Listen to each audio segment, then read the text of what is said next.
La dernière fois qu'on s'est vu, c'était à Saint-Lô, effectivement. Alors, comment ça va, toi, ces dernières semaines là, donc, du coup, là, les choses bougent. Le côté kinésio, j'ai signé avec le KTC. On monte un partenariat avec la plus grosse école de kinésiologie de France. Ah, super. Et donc, on démarre entre septembre et juin la branche de kinésiologie animale avec le KTC au Haras de la Clairière. Ah, tu l'as rapatrié au Haras. En fait, c'est moi qui vais chapeauter l'ensemble. On va faire passer un examen. Enfin, ça va être encadré. Ah ouais, donc tu montes quelque chose. C'est ce que j'ai toujours voulu monter. Humaine, animale. Humaine, animale. Les gens peuvent faire soit la totalité du cursus en humain aussi, soit ils peuvent faire que le cursus animal. Il y a un petit peu d'humain dedans parce que tu es obligé. Oui.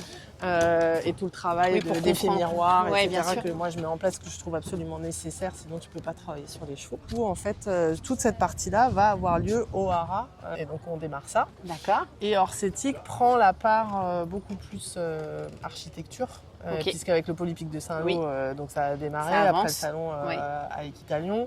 J'ai 2 gros projets à Son-Bernon, j'ai une écurie de 30 chevaux qui se met en place, où on est en train de faire l'avant-projet, on va déposer le permis. D'accord. Où en plus la cliente a compris qu'en fait on pouvait aller travailler sur soi, savoir quel est son projet, mettre en place des projets d'aménagement en fonction de qui on est, ce qu'on veut, et le faire surtout évoluer dans le temps. Donc ça évolue plutôt très très bien. On commence enfin à comprendre qu'on peut allier la kinésiologie et l'architecture. Ils ne voyaient pas forcément le lien sur la connexion au sens, comment on capte le monde, et l'architecture, les aménagements plutôt pour le monde équestre. Et il y a de l'évolution, parce qu'il y a un gros sujet avec le monde de l'agriculture, le fait de ne pas pouvoir faire autre chose que de l'élevage ou autre. Et on est en 2021, et aujourd'hui, en fait, les gens ils veulent faire plus de l'animation, de l'équicoaching. Et donc, du coup, ils ont besoin d'installations pour ça. Ils ont besoin de proposer un environnement où on peut manger, où on peut... Et aujourd'hui, sur le papier, c'est interdit. Donc, en fait, on m'appelle pour ça, pour aller défendre le sujet auprès des institutions. Et avec mon titre d'architecte, forcément, on écoute un petit peu. Donc, finalement, en 3 ans, ça a super bien évolué. Ça a très bien bougé au niveau de la méthode Etika, au niveau des formations. On arrive... j'ai toujours dit qu'on arriverait à monter quelque chose. J'ai formé les filles, j'ai formé du monde, et on existe aux 4 coins de France, mais pour l'instant on se rapatrie dans la maison mère, on va dire. Mais c'est que le début, je pense, et effectivement ça a bien évolué.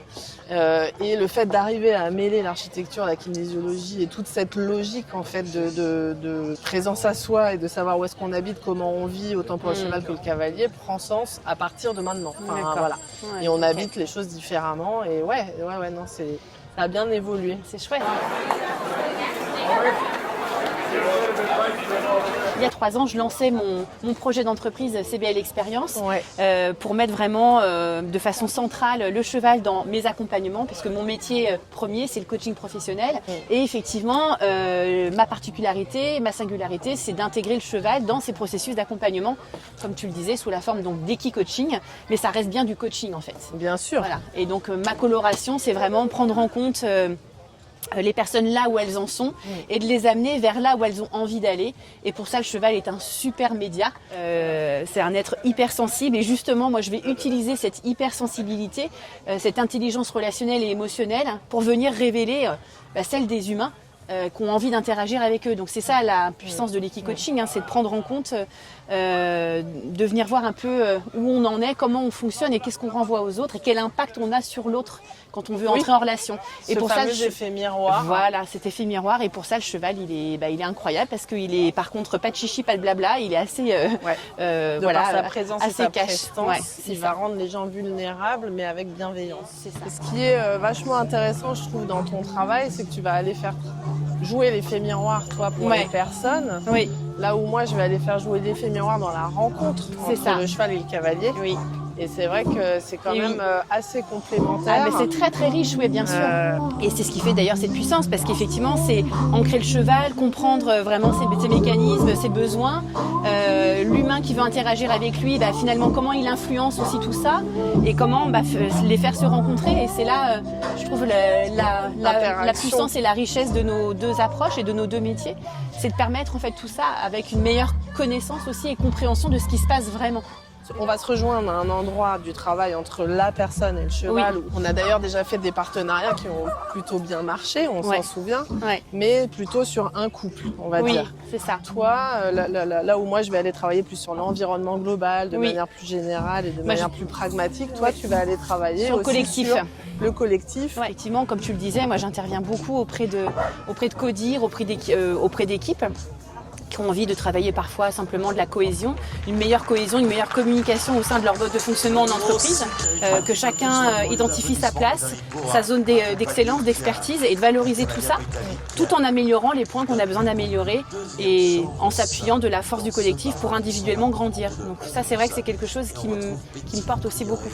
Et du coup, toi, donc on peut venir te voir, soit parce qu'on est cavalier et que on a un cheval et qu'on veut travailler, mais aussi si on connaît pas du tout les chevaux. Absolument. D'ailleurs, c'est simplement travailler sur soi. Tout à fait. Et d'ailleurs, c'est une grande partie des personnes qui viennent vers moi, en effet, ne sont pas spécifiquement cavaliers. Ils veulent vraiment travailler sur eux-mêmes, sur leur mode de fonctionnement, leur mode relationnel. Et comme tu le disais justement, j'ai de plus en plus, en effet, et on l'a vu d'ailleurs ensemble, de cavaliers qui viennent me voir parce que finalement, ils ont des difficultés. Ils n'arrivent plus à avoir de résultats. Et c'est là qu'on se rejoint. C'est ça, c'est là où on se rejoint parce qu'effectivement, à un moment donné, moi, je leur propose d'être à côté et de regarder le cheval et de voir l'interaction. Et effectivement, là où toi tu interviens, c'est aussi vraiment sur le cheval, de venir voir aussi s'il y a des traumatismes, s'il y a des choses à aller travailler qui ne sont pas dans ma zone d'expertise. Exactement. Voilà, on a chacune vraiment une zone d'expertise. Moi, ma zone d'expertise, c'est vraiment la lecture de l'humain et aussi la lecture des comportements du cheval, mais beaucoup moins poussée que la tienne. Donc c'est là où moi j'ai besoin de ton expertise aussi pour pouvoir vraiment offrir quelque chose de puissant et de vraiment d'aidant pour ceux qui viennent nous voir l'une comme l'autre et qui veulent améliorer leurs résultats. Voilà.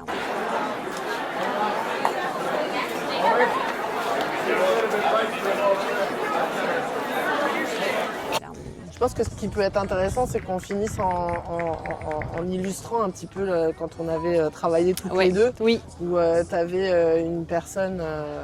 Tout à fait, cette personne qui avait besoin de poser un peu ses valises, qui avait beaucoup de difficultés à gérer ses émotions et à s'ancrer et à comprendre son cheval. Et son cheval, par effet miroir, avait exactement les mêmes problèmes, sans réussir à trouver de solution. Et effectivement, moi j'ai d'abord commencé à travailler avec elle, en s'appuyant effectivement de sa relation avec son cheval. Bernard. On a travaillé avec Bernard. Ensuite, oui. On a d'abord commencé avec mon propre cheval, Bernard l'Ermite, pour qu'elle comprenne l'approche et qu'elle voit ce qu'elle renvoyait à un cheval. Et sans qu'il y ait effectivement cet affect qui vienne aussi peut-être gangréner un peu les choses.